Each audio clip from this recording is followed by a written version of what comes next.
Thanks for tuning in to our weekly golf talk here on Proline TV as we take a look at another signature event, the third of the season, 2026, the Arnold Palmer Invitational from Bay Hill, Florida. So we're going to get right to it. As you can see there, this is an event that has taken place at the Bay Hill Club for its inception. And just the last couple of years, of course, have been signature events. We're going to go over everything about this event, including key trends and much more. Of course, you can see there, this is a couple of important stats right off the gate at Bay Hill, and that are fast greens, Bermuda greens. So we've already seen Bermuda greens at several different locations. I believe this might be the fourth, of the season, fourth or fifth. So and that's the direction that we're going to use as one of our handicapping tools, obviously. Keep in mind also that as far as this particular layout, not as tough like what you saw on Sunday, where you're going to get, a bear trap sequence where if you're up 3 or 4 shots, you could lose it. Now, the final hole and the final couple of holes are difficult. You got a par 3, and you also have a pretty difficult par, pretty difficult par 4, the 18. But there's been a lot of really great shots on that 18th hole that we've seen over time. Hey, that's what you got to do. You got to be the best. You got to make the best shots. Okay. Matter of fact, we even saw that last year.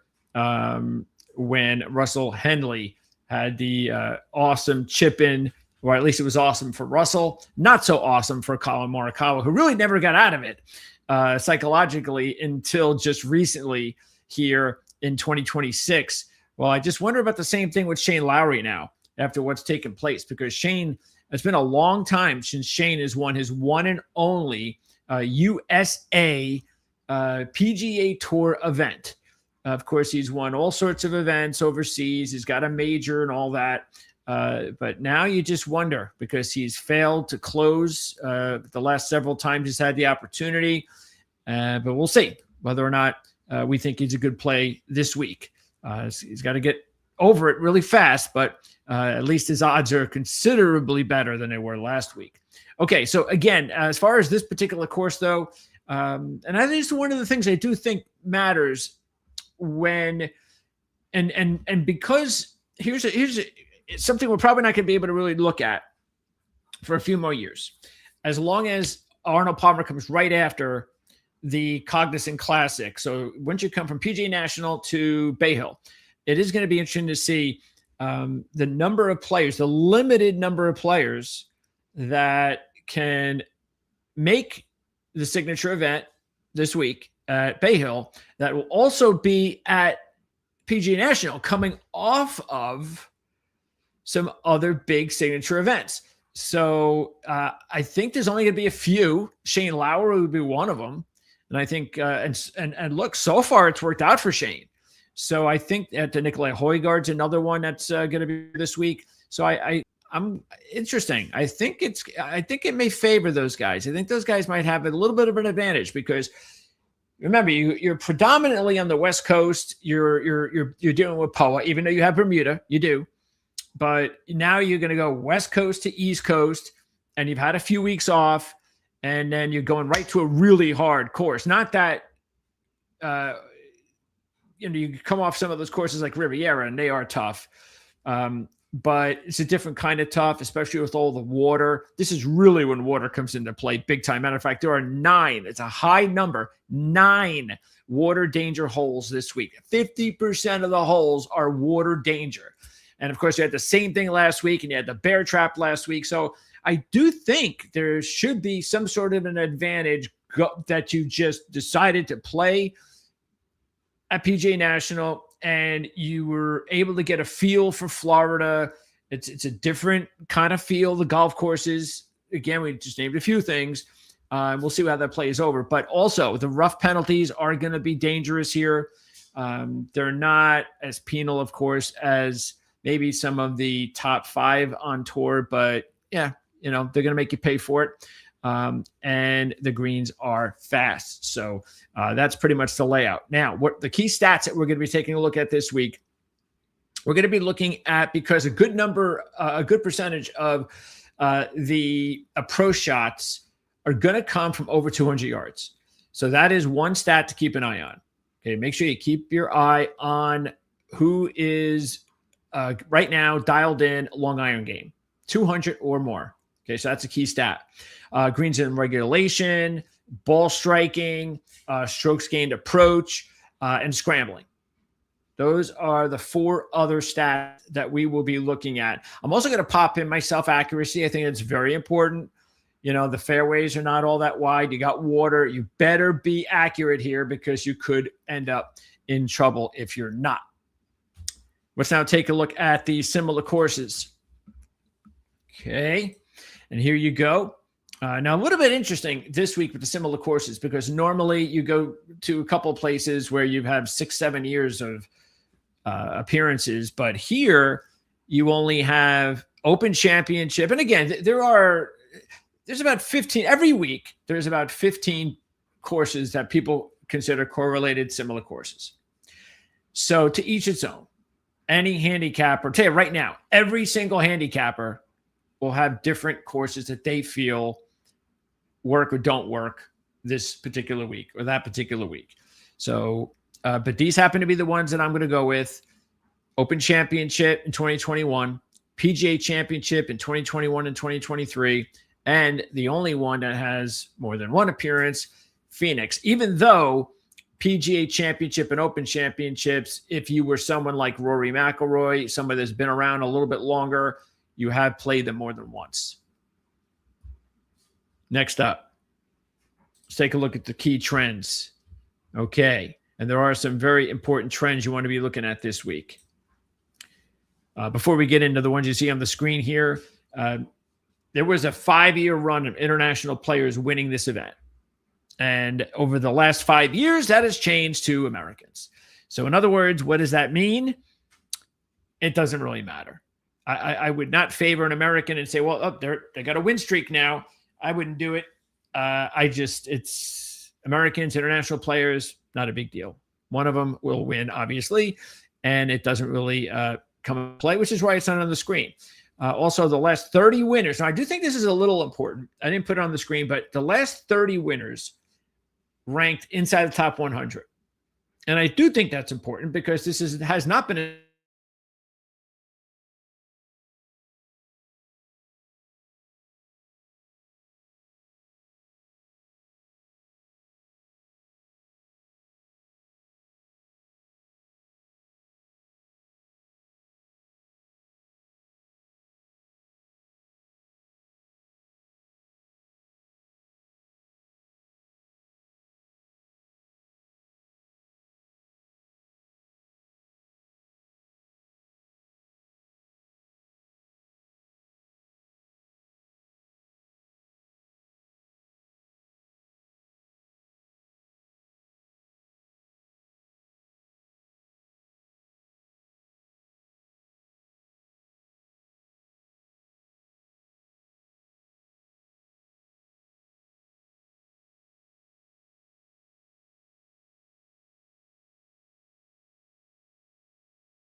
Okay, I am back. Sorry about that.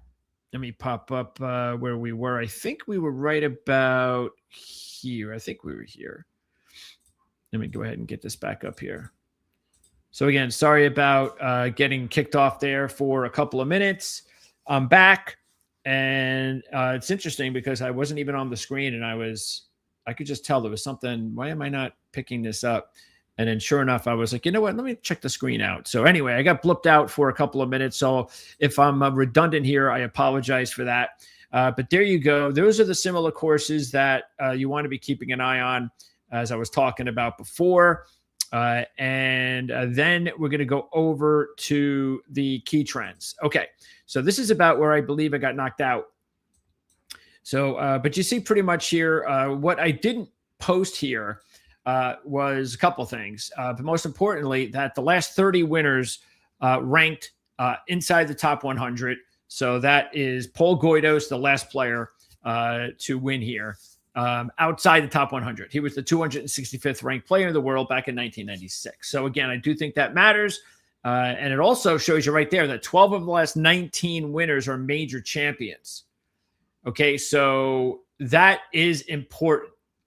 That right there, and 5 of the last 8 major champs. And Colin Morikawa, had he not gotten chipped in by Russell Henley, would have made it 6 out of the last 8. But this is important because this shows you right there. I mean, this is one of the top non-major events every season. So you are going to get top players here, no doubt about it. But again, this has only been a signature event for a couple of years. So there's a lot of players that have played here in the field, all right, that are not major winners. And yet major winners have really found a way on this tough golf course to get it done. And we've had some repeat winners too. A lot of repeat winners here too. Of course, Tiger won this thing 8 times or something like that. Okay. Now, no player had won here on his first appearance back in, I think Robert Gamez, as you can see, there was the last one to do it in 1990. Kurt Kitayama broke that streak of the last first-timer to win here. Kitayama did it in 2023. All right, so what was that? That was a nice 33-year period between the last time a player had won Arnold Palmer Invitational and had never played it before. Okay, but again, as you can see there, we're only talking about one player that has done it, Kitayama, in the last 35 events. 8 of the last 10 first-time winners made at least 4 prior appearances before winning here. Again, I think that's really important. So you want to be able to have enough experience on this golf course. This is not one of these courses that you're going to see players. Matter of fact, I think last week was one of them where we were like, yeah, you could have a second appearance, third appearance, whatever. It was one of the last couple of events we talked about. And this is unlike that. This particular golf course, experience matters. And 9 of the last 10 first-time winners had a previous top 25. And I don't think that's a big deal. What's a little bit more interesting is that 6 of the last 8, actually, I didn't even have it on the screen. Yeah, 9 of the last 10 first-time winners made a previous top 25 here before winning. Again, that's why I didn't post it on the screen. I don't think it's that big of a deal. But again, 6 of the last 8 made a previous top 5. And as you can see, and Russell Henley, he was 4th in 2024, in 2025 when he did it with his win last year. So that just, I think, Russell Henley was 4th in 2024. So he was 4th actually the very year before he won. Doesn't mean you have to have a top 5 before you win here based on this trend. Just means that it would be really nice, not only that you have experience playing here, but that you had some sort of success playing here, that you're in a battle. And that, I think, does make a lot of sense. Again, 6 of the last 8 with the previous top 5. A couple other interesting notes. Even though 9 of the last 12 winners won by just 1 stroke, we have not had a playoff here since 1999. How about that? So we're going on now 26 years since the last playoff. Wow. I think that's got to be a record on the PGA Tour right now. And again, as I mentioned, also, you're talking about we've had repeat winners here. Tiger's won it 8 times. Ernie Els, Every, Roberts have also won it twice. And Scotty Scheffler has also won it twice. And if you want to get into live wagering, okay, which I do, I start looking at it as soon as we get into Friday. If you want to get into it, this is real important because this is one of the golf courses, one of the events where you're not going to be able to make good money by wagering on players that get behind early. Okay, so officially speaking, the last 17 winners started inside the top 25 after the first round. Wow. The last 17, you have to be inside the top 25. And then you've got, matter of fact, there's only been one, even though it's you got to be in the top 25, don't really care whether you're leading or not. There's only been one leader during that time span, and that was Jason Day back in 2016. Okay, now, after the second round, 15 of the last 17 started the weekend in the top 10. So we go top 25 after round 1. When you go into the weekend, you better be in the top 10. And not a surprise that the last winner to start the weekend outside the top 11 was Scotty Scheffler. And he won this event in 2022 when he was in 20th place, 8 shots back. And do you know who the last person was to win, who started the weekend outside the top 11? Since 2008, Tiger Woods. So if you're going to start the weekend outside the top 11, you better be really, really good. And then going into the final round, 27 of the last 28 winners started the final round in the top 4. I mean, that sounds like some master shit. 27 of 28. You better be in the top 2, the last 2 pairings. The last player and the only player out of that 28 to do it, to buck that trend, was Francesco Molinari. He started 17th in 2019, 5 strokes back. And the farthest back a winner has started and won after the third round was 6 shots back. And it's been done twice, but no one has done it since 1984. Let's get into it. Let's take a look at the main players this week. And here we go. All right. So, and if you hang on a little bit later on to the program, there's a lot of golf going on around the world. So I'm going to give you a couple of picks in the Joburg Open, in the Puerto Rico Open, and in LIV. So that's coming up a little bit later on. Okay, so let's get to it. And we are going to start, first of all, of course, with our main group. And look, we're always looking for chinks in the armor of super athletes like Scotty Scheffler. And there is a little chink. There's a couple of chinks in his armor right now. So if you're wondering why he's not on top of his game, well, I'm going to give you a couple of specific reasons that I think might work against him again this week. And now, does it mean he will end up missing the cut or finishing 30th? No. Matter of fact, he has never finished outside the top 15 here in 5 appearances with 3 top 5s and 2 wins.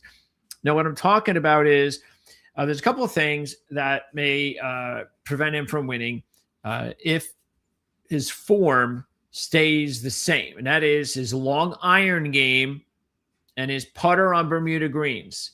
Those are a couple of things that have not necessarily been working for him. Now, the putting is more of I take a look at last 36 rounds.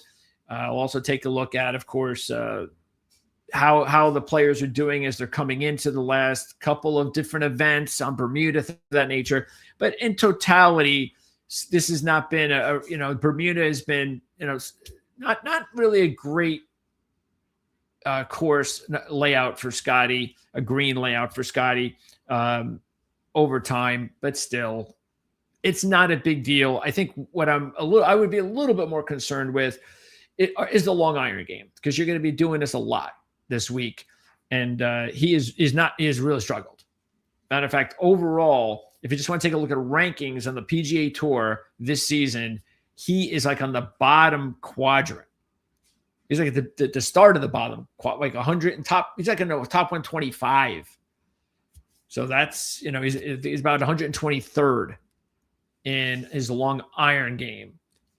So look, there's not much else to say about Scotty each week. I just figured I'd throw that in there. If you want to know why there might be another reason to pass on him this week. But as we all know, Scotty's going to win when he wants to win, pretty much. Okay, Rory's next. And look, Rory, I say this. I say it every week, just in case, you're new to the show. And that is, whenever I do my picks at the end, I'm hardly ever, unless we get to a major, that could change. But I try to stay away from, when I'm doing my picks, putting in Scotty or Rory. There will be exceptions. I mean, last year I made, we had majors. That's different. Again, majors are really the only time I'll ever do that. And with Scotty, it's one of those things where if I'm going to take Scotty and I say, all right, I'm going to take him this week as one of my picks, because I really, whatever. I mean, come on. I mean, a monkey could take Scotty any week. But if I ever even decided to do that, my other picks on the board would have to be all like a long shot. Okay, so Rory, though, and I tell you what, I do like him over Scotty this week. I said the same thing when they matched up a couple of weeks ago, that I really had a good feeling about Rory, and he almost won. And I think that's going to follow through. I really do. I expect him to play well again this week, because this has been a really good setup for him. He's never missed the cut in 11 appearances. All 11 appearances resulted in top 30s. You have 6 top 10s, 4 top 5s, a runner-up, and a win. He's got a win here, so he's looking to be one of those players that wins twice. And another reason why I like him is he hasn't won. Matter of fact, he's only won one time since the Masters win. That's it. With as good as he's played, it's not like he's played like Scotty good, but as good as he's played, he's got one win, the Irish Open. That's it. So he's still looking for his first PGA Tour win since the Masters. So I think there's motivation there. The stats we talked about, they're all good here for Rory, as well as they should be. And I think he is a really good one-and-done play. The money's up there. It's a $20,000 event for one and done. And I think this is one of those weeks that you go ahead and take them, especially if you have 2 options like I do. I think this is a really good week to take them. Okay. Next up is Tommy Fleetwood. I don't like where Tommy's iron game is right now. It's really, really bad. And that's why I'm kind of feeling, I can't do it with Tommy this week. There just does seem to be something missing from Tommy's game. And I think we saw that a few weeks ago. It's the iron game, especially the long iron game. He's had a decent history here, but just one top 5. The last 2 years in Signature, he missed the cut the first year, came back and 11th last year. And in his last 2 events, he has finished 7th and 4th. So he's still in a good run. He's still playing, he's still on top of his game, almost. He's not where he was at the end of last season. That was Scotty Scheffler-like. But he's still playing well. It's just that there are a few things that are off, and his iron game is a big one, and that's why I'm a little bit concerned with it this week. Then you have a couple others who I'm not going to be taking, Colin Moore, or that won't be in the mix for one of my top picks. I mean, Xander is someone that I was really close to taking. I like the fact that he's 25-1. I also like the fact that even though he doesn't have a great history here, and he doesn't. I mean, he's played here 4 times. He's never missed the cut, but he's never been inside the top 20. And this is another thing you're going to find out. This and the same thing is very similar to the Players, which we're going to see coming up, actually next week. The thing is that you're going to see a lot of volatility with past performances here. You're going to see some players missed cut, 5 over par, 6 over par, and the very next time, top 5. 5 times they've played here, the first 5 times they've got one top 5 and 4 miscuts. There's a lot of players overall, I think a good majority of them, that can be really good here and really bad here. And it just depends on what year it is. And that makes it very difficult to handicap. But we'll do our best. And that's why I'm not too concerned with the fact that Schauffele doesn't have a big number yet, and a positive number. Matter of fact, 10 over par combined in his 4 appearances here. But what I do like is I like the fact that he's trending in the right direction. So he's coming back, trending well. But remember, the one thing I was worried about at the beginning of the season when we talked about him was, even though we got that win that got the monkey off his back, first win since the Open Championship in 2024, broke that streak, well, okay, is that the start now? Was Xander going to now get on a run? He didn't get on a run. And that was not good. I mean, because that was like, well, okay, then what does that exactly mean? Because he had the injury issues last year as well that we know about. So I don't know. I don't know if Xander Schauffele will ever be a type of player that can gobble up wins. He's never been that player, and maybe he just never will be. You know, he's just but at some point, again, he'll get consistent and he'll start hammering really, really good scoring around over a 2-month period and so forth. But he hasn't hit that yet. Is this trend right now that we're seeing, are we about to see that? Is he going to go off and have his best week ever at Bay Hill? Could happen. I'm still a little bit concerned with his accuracy, though. And if he has accuracy problems this week off the tee, that could definitely hurt him. But I think he's a solid play. It just didn't make my cut, but he was right there. Colin Morikawa, I'm just not going to go. I've said this many times. And look, it bit me the last few weeks in NASCAR, but when you're in individual sports, it is so hard to win back-to-back, or it's so hard to win, in other words, it's so hard to be in Scotty Scheffler territory. And that's why when Chris Gotterup puts a run like that together, it's like you just bow to it and you say, well, I mean, I can't predict that. Nobody can. Doesn't have the history for you to be able to do that, to understand when he's going to be from week to week. Doesn't have those types of stats either that you can kind of figure out. You can give it maybe a little bit of, okay, maybe this is a better week than not, but very, very hard to predict something like that. Now, when you get to the top players in the world, that does make it a little bit easier because they're top players. And hey, there's no reason in the world like Xander Schauffele can't win a second time since whatever it was, since late in the season last season, November, I think it was. But as far as Morikawa, he had just won, and he's similar to Schauffele. I want to see because Morikawa is similar to Schauffele in a lot of things, including he doesn't gobble up wins. When he wins, he usually wins big events. But and he just won one. I don't know. I like the fact, obviously, that he has some payback because he felt he should have won last year, and his game is back, and it's definitely back. Matter of fact, his game is better now than Schauffele's. Now, the only reason that I prefer Schauffele this week is because Colin just won. That's all. But this has been a hit or miss for Morikawa, just like a lot of other players. We'll see whether or not he can go out there and win a second time in a short period of time. That's hard to do. Okay. And then I'm going to, of course, put Henley in here as defending champ. And I'm going to put, even though Justin's 55-1, I mean, you're talking about the 4th ranked player in the world. What Justin's history here, just so you know, is pretty decent.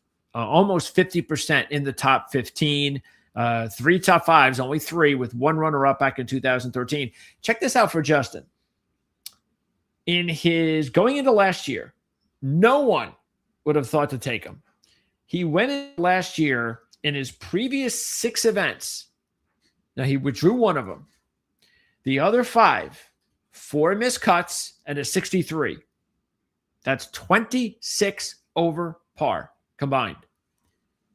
You know what's interesting about the WD? He was 5 under at the time. What did he do last year? 5 under, finished in 8th. So again, hit or miss at this course. But yeah, I don't know. I think there's a couple of things, though, that are working against Justin. The main thing is his long iron game is not really on. And I'm kind of zeroing in Justin. I've said this for the last couple of months. I'm zeroing in on the Masters. So speaking of future Masters, if you haven't already taken a couple of bites out of that, I think you should. I don't think you're going to really get lower odds with Justin. He was 35-1 after he won. He's dropped down to 25-1. I don't think Justin's odds are going to go lower than that. So I think you'd probably be able to just wait it out. I think the only thing that could happen is if he wins again, those odds could drop. So keep that in mind. Maybe you do want to take the 25-1 if you could afford it right now. The other one I like, I'll let you know a little bit later on. Okay. And then the one player, though, that does pique my interest the most out of this group with the value is Matthew Fitzpatrick. Matthew nearly won this thing back in 2019 as it was a runner-up. Matter of fact, real close to winning. Had the lead, wasn't able to close the door there. And that was at the time, too, when Matthew wasn't a better power player like he is now. But he is. Overall, he's got 7 top 25s in 11 appearances with 4 top 10s in the runner-up. And what I also like is the fact that, look, overall, his game has been really solid. We've talked about that. He just continues to put himself in position. Now, can he put himself in better position to win? He was there a month ago at Phoenix. That's what I think is next, but it doesn't really matter.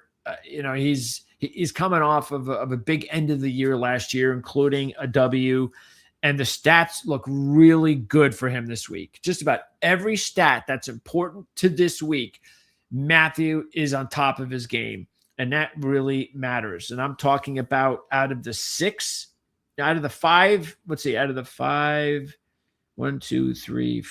5 key stats, he's top 20 in all 5. All 5. He's also number 1 in ball striking. And the putter has actually been doing okay on Bermuda. That's the thing, though, that has let him down overall. And that's what if he's going to win, the putter has got to be on. He's got to be hitting, and maybe we'll see that early enough because, again, you can't come from behind in this event. So if he can sink some putts early in the first couple of days, maybe he'll feel pretty good going into the weekend. But the only thing I'm a little bit unhappy about are the odds, because he's down now to a number where he hasn't been yet in these fields this season. But I think part of that is basically, like I said, on his game. It's just tailor-made for a big week this week. And I also think he's a really good one-and-done option. Okay. Let's now move on to our top contenders. And we'll pop them all up here. Out of this group, let's talk about the ones that interest me the most. So let's start with Shane Lowry. Why don't we do that? Because Shane pulled off one of the surprising choke jobs, one of the biggest ones we've seen in quite a long time. And it's really strange because you have a player that has been in some major stressful situations. You're talking about Ryder Cup. You're talking about Open Championship in his home country. And he's passed with flying colors. He handles the pressure. Now, there was a new pressure, apparently, because he talked about how much he thought about seeing his daughter, who had never been there before, for a win and having her run up in his arms and all that. And if he was truly thinking about that, that's not something he should have been thinking about. And maybe that popped into his head. I mean, you talk about being cautious when you should. When you've got a 3-stroke lead, whatever, 3 or 4 at the time, and you only have 3 holes left and there's water all over the place, well, what do? You avoid the water. You take driver out of your hand, you use an iron, you do what you're supposed to do. Well, he uses the iron and he still hit the ball in the water. So, something didn't work there. So the question is, what do you think about going, like if you took him last week like I did? He ended up last week, and I talk about this every week. Now, Tuesdays, since we're doing this live, we only got till tomorrow to make a final decision on one and done. But when we do the show on Monday nights, I say, well, there's going to be a little bit of back and forth here, but here are some other players I might use. And I talked last week about Thor Bjornsson, Nikolai Højgaard, Rasmus Højgaard, and Shane Lowry. Those are my 4 options that I was thinking about on my one and done. And I wound up going with Shane Lowry and Nikolai Højgaard. And I felt, hey, I got Shane Lowry now. I'm sure that he's been chosen, even though I looked at the number of times that he's been taken in my contest. And I don't know. You know he was taken quite a bit, but I don't know. It wasn't taken like an exorbitant amount, so that really sucked that I couldn't get that W, because I'm doing pretty decent in that one and done. The other one, I haven't done anything. So now after the first couple of events, what's great about that having 2 is that once you get for the first couple of events of the season, you start seeing, okay, this group is doing a little bit better than this one. So I'm going to keep putting my better choices here. And that's what I've been doing. And now the one group is in like 800th place. And the other group is like 4,800. Now, again, remember, one win. I can get a win in Group B at 4,800 and end up getting ahead of Group A, just like that, depending on the event and the dollars. But yeah, that was a real bummer that Shane blew that one for me. I was at least happy that Nikolai got back into it, but he finished 6th, not 5th. And that, of course, matters. Anyway, so the point is that I think I feel pretty good about who I'm going to go with in my one and done, but it's still possible because I think there's 3 to 4 players again this week that I'm looking at in one and done, and Lowry is one of them. Now I have him available for my other group, like I said, so there is a possibility I might take him. The reason is this: his first 5 appearances here, he had 4 missed putts and a 67th, and he finished 19 over par combined. So he comes into the last 2 years, and you're thinking this guy is no chance, no way. And the last 2 years, he's finished 7th and 3rd with a combined 15 under par. So now, again, I think a good thing is that he's coming in, and he's one of the rare players that is playing a very tough venue the week before. A lot of these other guys he's going up against the last couple of years have not, or did not. And I think that helps him, especially because he does so well at PGA National too. So his game gets battle tested in Florida, with the water, Bermuda, everything. It gets really tested the way you want, and it translates. Now, what do I think? Because this week is going to be all about here now. How is he going to handle it? Well, I think it's worth the again, for picks, I think it's definitely worth it. You know, you're sitting here, look at his numbers, 50-1. Last week it was 16. But the other thing too is his game is really on. He's got 8 straight top 30s. 6 of those are top 15s. 3 of those are top 5s and the runner-up last week. His game also, statistically speaking, is working and looking really good. Matter of fact, the putter was really on last week, big time. And then you've got the other stats all look good. I mean, he's been accurate.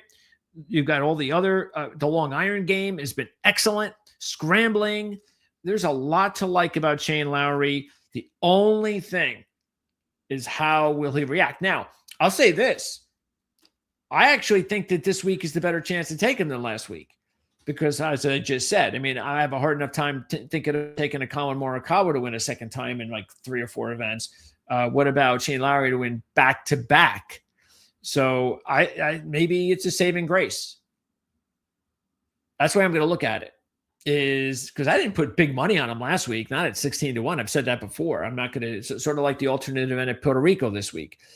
Whoever is the favorite in that event, I'm not taking them. So, and again, that's just because of, as I mentioned last week, it's a position where players are not used to being in. And I think that's something that, and that's the thing about golf. Any little thing that you can do to stress out a player or make them uncomfortable about something that they're not, because the game is about repetition, golf.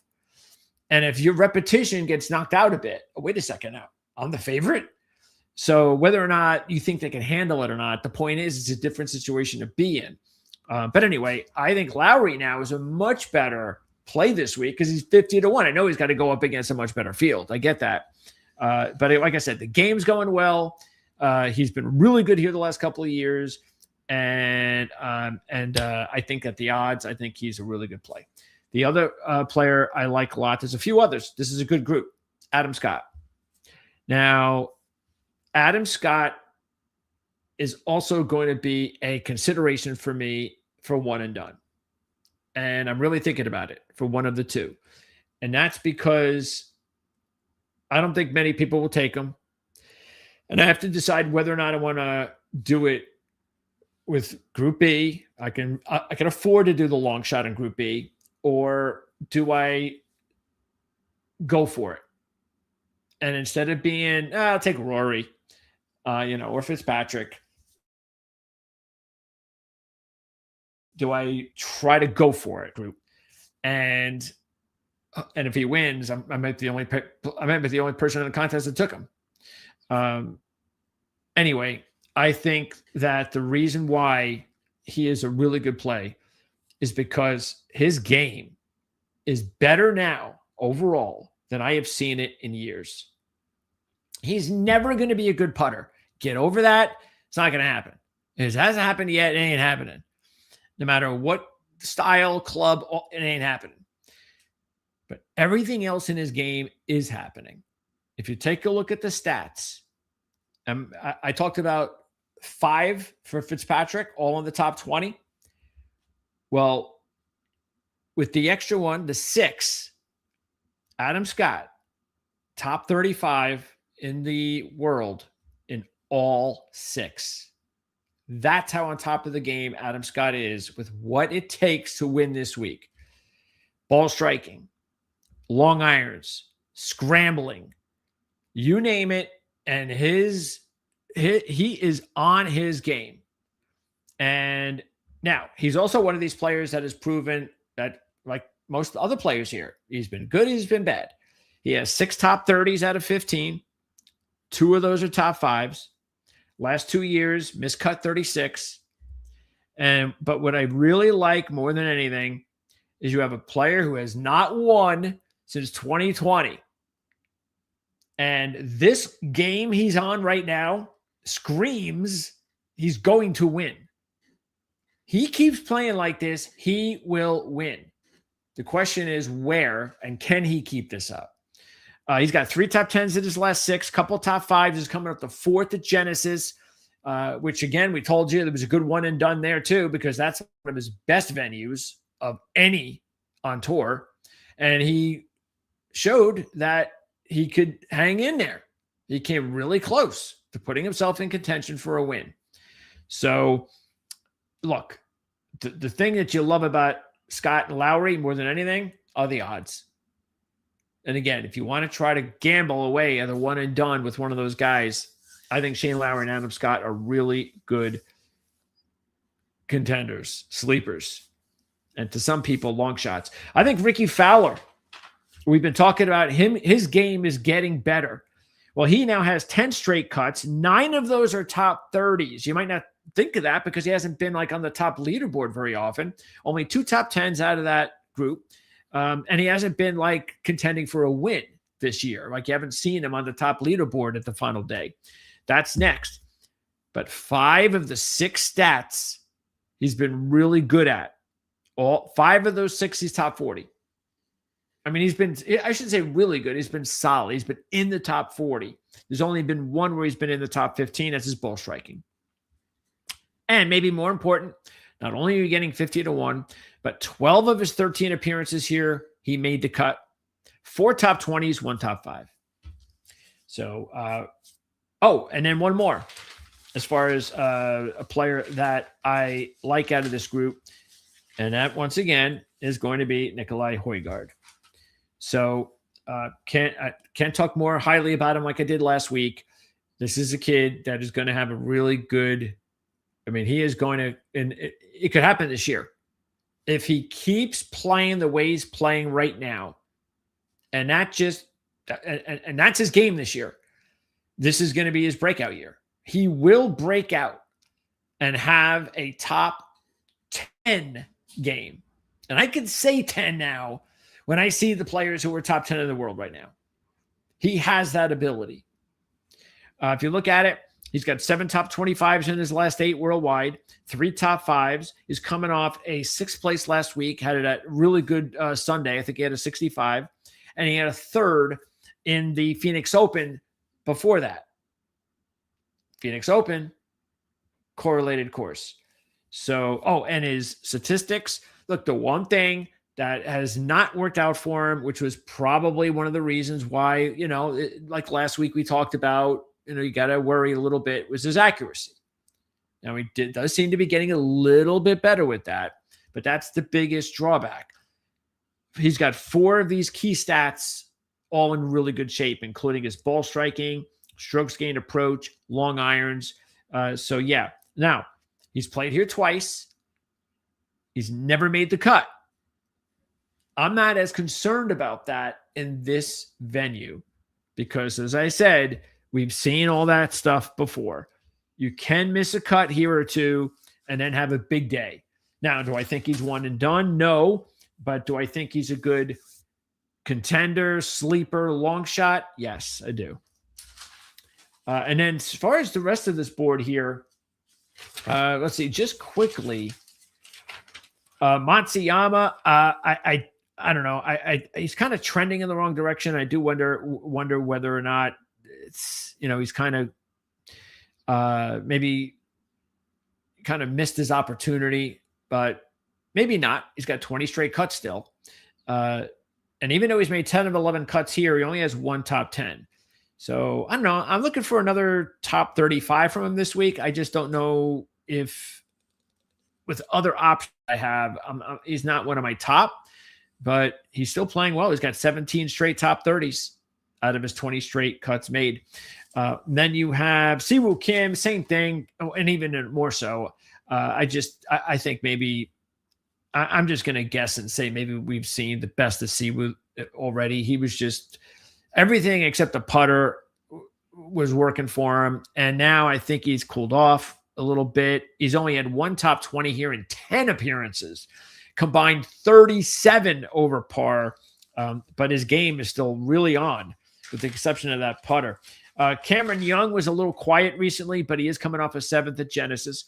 McIntyre is someone that I considered a little bit because he's on a run of 16 top 20s in his last 23 events, 2 runner-ups and a win. But he's got a few things that I'm not too, you're looking at the strokes gained approach, greens and regulation. Those are not working out for him just yet. He was 11th here last year and 36th about 5 years ago. Maybe not a bad golf course setup for him. And then also in this group, let's say Chris Gotterup. Like I said, you don't know what you're getting out of Chris. He's never played here before, so he's going to have to be one of those players. He's going to have to be the second player in 36 years to win here on his first appearance. Also, there are a few things not going for him. Accuracy a little off. The long iron game, not good at all. So I don't know whether or not this is a good venue for him. He's also trending in the wrong direction. So that's another reason why I'm going to pass on him. Jake Knapp is interesting, of course, because he's hot. In his last 5 events, he has been 11th or better. The question is, though, can he win here on his second appearance? He was 57th in 2024 at 12 over par. Now, would I be surprised if he ended up in the 10 this week? No. But to win, might be asking a little bit too much, but I like the putter. The putter's been getting better on Bermuda, and he's just in a nice groove right now. He really is. But at 40-1, I'm not so sure I'm getting too much value. I think there are some other value players that I think we've already talked about. Ludwig Oberg, I mean, what is he doing at 40-1? That's name only. I mean, his game is still off. He's never had a top 20 here in 3 appearances. So he's going to need to do a little bit of something in the next week or two, because at least when Morikawa won, even though result-wise it came from nowhere, Oberg, his stats are not anywhere near as good as, say, someone like Morikawa or even Schauffele. Players that needed that win, hadn't had it in a while. Yeah, Oberg's all-around game, not exactly really where you think it should be. Harris English is one of those players that I think is not bad this week, because you never know when Harris English is going to put up the big one, because he's been so consistent over the last few years. I mean, all of his stats are all consistent. Like, they're all in the top 30. They're all in the top 40, but it doesn't have anything in the top 10, which is the same thing with what his results are like. He's had 23 straight cuts, but only 3 top 5s and 2 runner-ups. So he's kind of like hit or miss. He's going to be consistently consistent, but is he going to put it all together? And I'll say this, at this particular event, with what it's like, if he gets off to a good start, I'd jump all over him. I really would. So if he gets off to a good start on Thursday, like top 10, top 20 even, where it looks like he's only a few strokes back, and I don't know, something I like about what I see so far, I'd go after him, because I don't know. I just think that at some point he's gonna put himself in position to win again, because that's what you do when you are consistent as he is. Sooner or later, the 1 week's going to happen where everything is on, and we'll see if he can get that done here. Now, the only thing that overall that holds you back is he only has 2 top 10s in 13 appearances, but he does have a runner-up in 2023, just a few years ago, the year before they changed over to signature. Ben Griffin's game continues to slide a little bit. Just don't think this is the week to go with him. Victor Hovland has been hit or miss here. Just like everybody else, he has a runner-up in 2022, but he's been a combined 7 over par the last 2 years signature-wise, and the stats have been hit or miss. Strokes gain approach is good, scrambling, accuracy, but he's also been a little bit too off as far as his ball striking and greens in regulation. Plus, his last 2 events overall, not very good. Keegan Bradley, is he in this group? No, he's not even in this group. Who else is in this group that I should, let's see, is there anyone else? Oh, Minwoo. Of course, I got to talk about Minwoo, my boy, who I've gone with quite a bit already this year. Look, the thing I like about Minwoo this week is that he's one of those players that we know he's a power game, but he's actually been quite accurate lately. That's dangerous. You combine accuracy and power, and now you know why Minwoo has been in contention quite a bit lately. Other stats, ball striking, scrambling, good. Not good, strokes gain approach, and the long iron game has been really bad. So plus 3 missed cuts out of 4 appearances, hasn't had even a top 30 here yet. So I can't take him, not at those odds. But his game is really going right now, and I see no reason to think that he's not going to have his best showing here this week that he's ever had. Okay, now let's move on to the long shots. All right, here's long shot territory. I kind of mentioned Keegan. Keegan's got 13 out of 14 cuts, 6 top 15s, 3 top 5s, and a runner-up. That was all the way back in 2014. His last 5 years here, he's finished 5th, 10th, 10th, 11th out of the 5. Combined 13 under par. He's coming off a miscut at Genesis, though. Strokes gain approach, green and regulation, bad. It's a bad combo. So I don't know. I don't know what to expect from Bradley this week. I really don't. But you've got the information here to go on. Jordan Spieth, at least now he's where he should be, 60-1, not the ridiculous 40-1 nonsense I think we got at Phoenix. So this is a little bit better, but you talk about the stats. We just went over, hey, five stats, top 20, top 30. He's the opposite. Jordan's like 5 of his stats this week are in the hundreds. Okay, so yeah, how can I take Jordan Spieth here? We got to see it first with his game. We got to see some improvement in the next couple of months, even, I think, before we could believe that he's going to be able to beat the best in the world at a venue like this. A couple of players that are going to be playing this week. One's on the board, one's not. Sungjae Im makes his return. And Sungjae, if he was actually playing, you would look at him because he's made 7 of 7 cuts, all top 25s here with 2 top 5s. This is a really good venue for Sungjae to get back. And Justin Thomas is back. Thank goodness for that, right? Of course, you'd have to think that at 70-1 that Justin Thomas, he's played here 4 times, does not have a top 10. He does have 2 top 25s. Obviously, we got to believe that Justin's going to need a little time to catch up to everybody. Look what happened to Xander Schauffele. He never really got going until late in the year. We'll see if Justin can make a better move. Jason Day has had some good and some bad. He's got a win here, as I mentioned. Some top 10s, 50% top 25s, 8th last year. His long iron game is not good. A few other things are working in his favor. But Jason at this point just got off to a good start. And then all of a sudden, he's had some issues lately. So not sure this is a good week to take him either. Pearson Coody. If you look at him, where is he? 55-1 there. And if you look at Coody, he's made 14 straight cuts overall with 8 top 20s, 2 top 5s, and a runner-up at the Farmers Insurance. In his last 4 this year, 3 have been in the top 20 with 2 top 10s and a runner-up. The putter has also gotten better on Bermuda. And overall, the stats have been pretty solid. So the stats have looked pretty solid. The only thing that's off a little bit is his accuracy. But he did play here in 2023, finished 14th at 4 under par. It's only going to be a second appearance, though. That's definitely a problem. And taking a look at the rest of this board, let's see. Straka.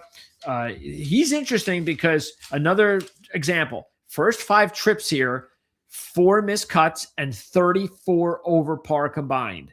Last year, 5th, 7 under par. He's coming off of 2 top 5s in his last 5.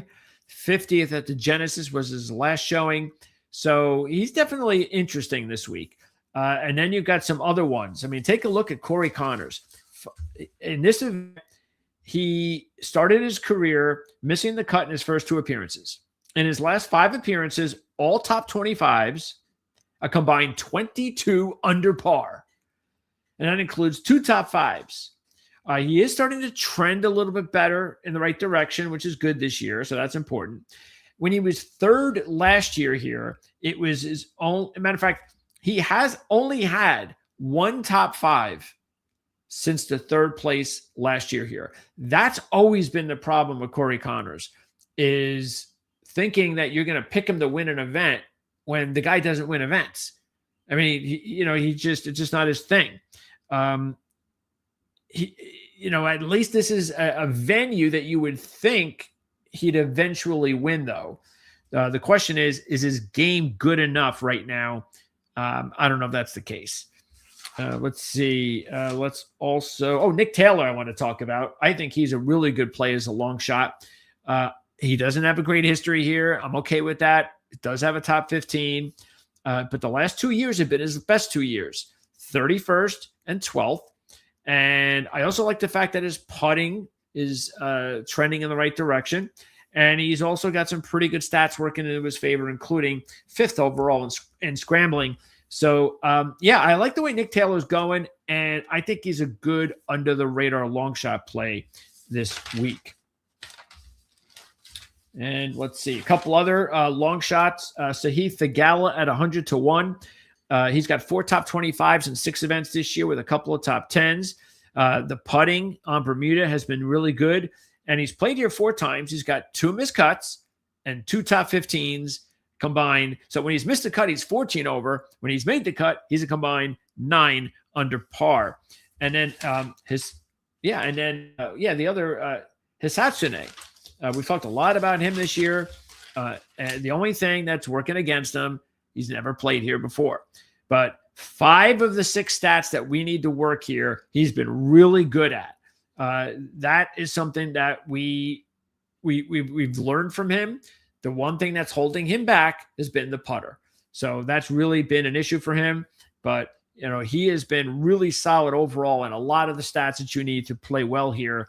And before get the 45th at Genesis, he had a run of 3 straight top 10s coming in with a runner-up.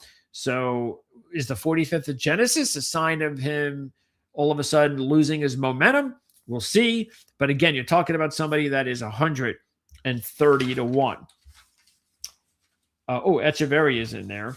And last week, he was a part of our Longshots too. And don't forget what we said in the very beginning of the year, that we thought Echeverry would be a good play to win an event this year. Him and Cootie, I think those were a couple of like obscure players that we said that would be. It just didn't know when.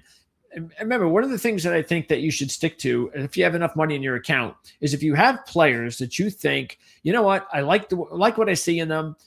They get big numbers each week, and I just get a feeling they're going to win an event this year. Well, throw $1 on them every week. That's what I did with Echeverry. I threw like $2 on him and made over 100, made over $120 back with the money I invested last week. So you got to zero in on some of those long shots and just play them, especially if you think there's a reason to play them based on stats, trends, whatever. Okay, next up, let's go to one and done. Oh, let's go to our picks, actually. Let's do that. All right. So this is what we came up with. So we're going with Fitzpatrick, Scott, Lowry, Fowler, and Højgaard. Those are our 5. You can see with the top 3, major. And we're also going with big long shots here, odds-wise, or, sleepers with my second and third pick. So a little bit early for me. But that's why when I'm taking a look at some of the other top players from the top board, going back to there. Oh, no, wrong one. Here we go. That's why I said McIlroy. I would look at him. Again, I think that Schauffele and Morikawa are interesting as well at 20, because it's not bad that you're getting 25 to 1 with those players. But I really do like the fact that I'm getting some value here from these long shots. Scott, Lowry, Fowler, all on top of their games right now. Okay. Now, let's move on to one and done. So this is where I'm looking at right now. All right. So I'm not even sure if I do this and I go with McIlroy and Fitzpatrick. I'm not sure even which way I'm going to go. I don't know if I'm going to put Rory in my main one or Fitzpatrick, because I really feel Fitzpatrick is a good play this week. Obviously, I got him as my top pick. The other players that I would that I mentioned that I'd be looking at would be Adam Scott and Shane Lowry. So again, they're a little bit more out there in this particular week, with this much money on the line. So that's the reason I'm not sure I'll do that. But, with Rory, the question is look, I went with Scotty a few weeks ago in a big event. And even though he finished well, it's with Scotty, when you play him, you got to win. If you don't, at least I finished in the top 5, whatever it was. So, okay. Because again, that's the thing I say about one and done all the time. When you make these picks, you really have to be thinking about not winning necessarily, but you really got to be thinking about, do I feel confident that this guy can get me in the top 10 or top 5? Because it's a big event, it's a lot of money, and if I finish in the top 5 or top 10 in a big money event, then that's almost as good as finishing. It's almost as good as winning an event like last week. So that's real important, and that's why I feel both. Again, I think all 4 guys. The one guy that, again, with Lowry, you just don't know what's in his head, and with Scott, we haven't seen him play this good at least his game and the stats are saying, because the results have been okay, but it's not like he has 6 straight top tens and a couple of runner-ups. He's not like that. And so thinking of taking Adam in an event this big, that's why I don't know if I could do that. But these are the two I'm leaning towards, and Lowry and Scott are a couple others that I think would not be bad ways to go. And here's a new one I'm going to do. It's going to be called my two. What am I calling this? Let's pop it up anyway. My fantasy hopefuls. All right. So what this means is when you go into a board like this, okay, this is my fantasy board. So when you go into a board like this, as you can see, McIlroy, Fitzpatrick, Lowry, Scott. In order for me to put my top 4 in, now what I was able to do this week, because Lowry and Scott are not at the top, like there's not Morikawa or even Matsuyama, but I like them just as much. I get a break. So I save a little bit of money there. So I can do these 2 big ones. Then I need a couple of, again, long shot hopeful types. And so I know that whenever you're doing this on any given week, trying to find a couple of golfers that can really play well matter of fact, last week, who would have thought Austin Smotherman would have finished second and almost went wire to wire? And yet, all you had to do is take a look at the players that won the contests or that were in the top 5 or top 10 last week had Austin Smotherman. So that's what we have to do. We have to find golfers, get lucky, and Taylor Moore and Joel Damon are my top choices here for these types of hopefuls. With Moore, we just saw what he did. And again, Moore was on our long shots last week. So we thought Moore was somebody that was, because Moore is a talented kid. He's got the win at Valspar. And what's good about taking maybe Moore now is that he had the win at Valspar, which is in mid-March. He played really well last week. And now it's another March event. So, and it's Florida, March. He seems to play well at this time of year. That is a thing. And with Moore, with Taylor Moore, the other thing is he has played here 3 times. He's made the cut all 3. Nothing great, no major results. But look, it's possible. See, I think because Taylor Moore is a talented kid, that wasn't just a fluke. That wasn't. I think Smotherman's result was more of a fluke. But look, you could decide the other and go with Smotherman because they're pretty much the same. Look, Smotherman's 6,400, Moore is 6,400. They're both 6,400. But like I said, I think Moore. Look, it's obvious. Moore he's got a win, and so he has a history. Smotherman did not. Damon is the other one. And when you take a look at Joel Damon, the reason why he sticks out, check this out. Second in accuracy on tour. Top 15. Matter of fact, I don't think I've ever seen something like this. He's 13th in the world right now this season in greens and regulation, scrambling, and ball striking. I mean, that's so rare to be 13th. So he's top 15 in 4 of the stats we're talking about this week, including one of the best accurate golfers on tour right now. And he's coming in with 2 top 10s in his last 3. 9th last week at the event PGA National. He was 7th at Farmers Insurance, the other top 10. And in 4 appearances here, he's just like everyone else. He's got 3 missed cuts and a top 5. So I think Joel Damon is a really good, one of these players that you want to keep an eye on. Again, one of my fantasy hopefuls for this week, where I can utilize some of these really cheap players in order to capitalize on some of the bigger, high-priced ones. So let me know if you have any questions or anything like this, and what you guys think about some of the things that I spoke about here. I think that's it. I've got to go over the picks from the other events. So hang on before I do that. We have a question here. I have top 7, top 8, top 9, and top 10 bets in my site. What's the call here? Okay. I need a little bit more information of what the question is. Top 10 bets in my site. What's the call here? Unless you're just waiting for me to give the picks. Always remember this. If you don't want to watch live and you just want to check out the show on demand when it's over, I always have markers on the bottom of the screen, and it'll say what I talked about and when I talked about it, including the picks. If you just want to go to the picks, if you just want to go to one and done, if you want to go to the trends, it'll be all there on the bottom of the screen. Make it very easy for you so you don't have to worry about watching over an hour's worth of content. Okay, so in wrapping up, Joburg Open, I'm going to throw a couple of bucks on Laporta and Hill. Hill's coming off. He's trying to defend his championship. Not easy to do, but he does have 2 runner-ups in his last 4 events on tour. And he's a big number.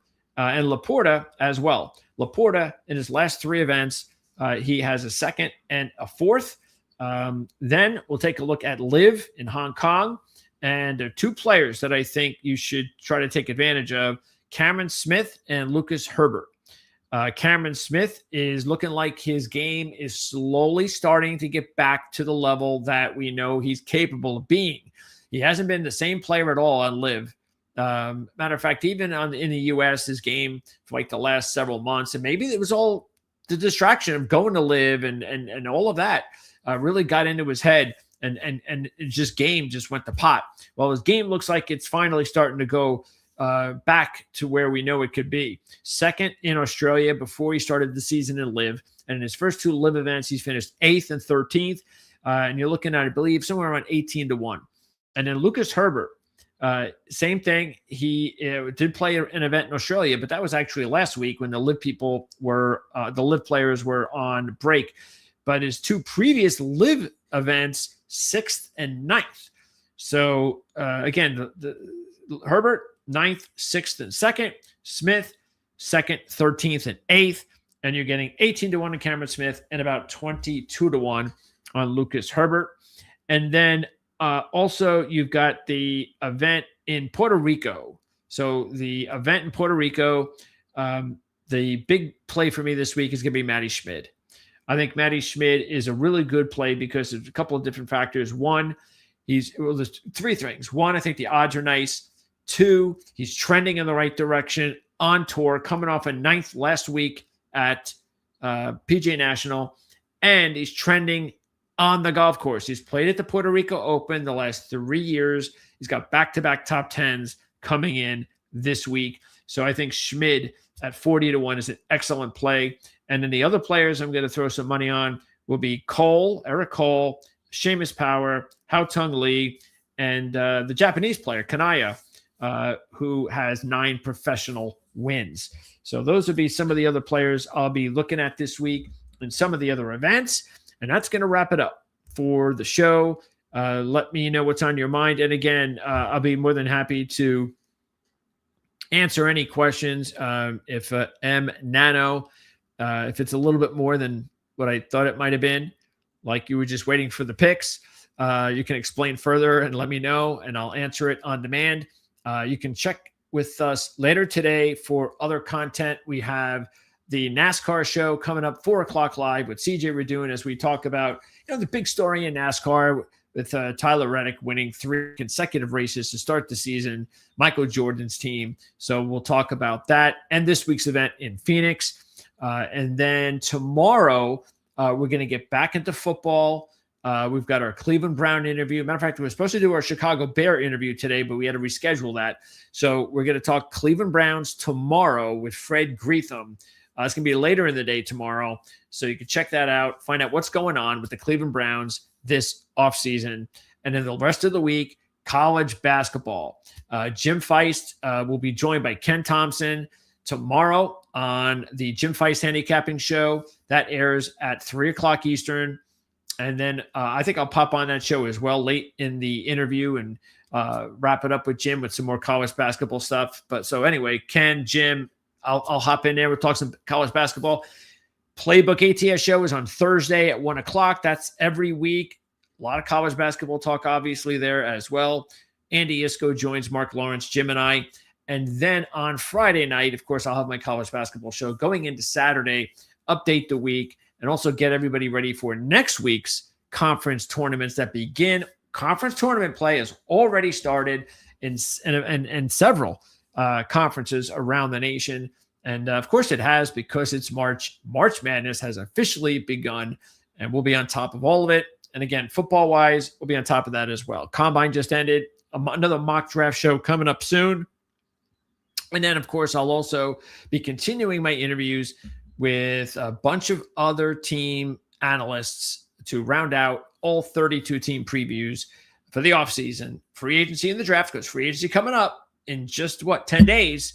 And I'm not going to get into all of my interviews by then. So once we're done with the free agency period, and then I interview my remaining 5 or 6 interviews, that'll be draft related previews only.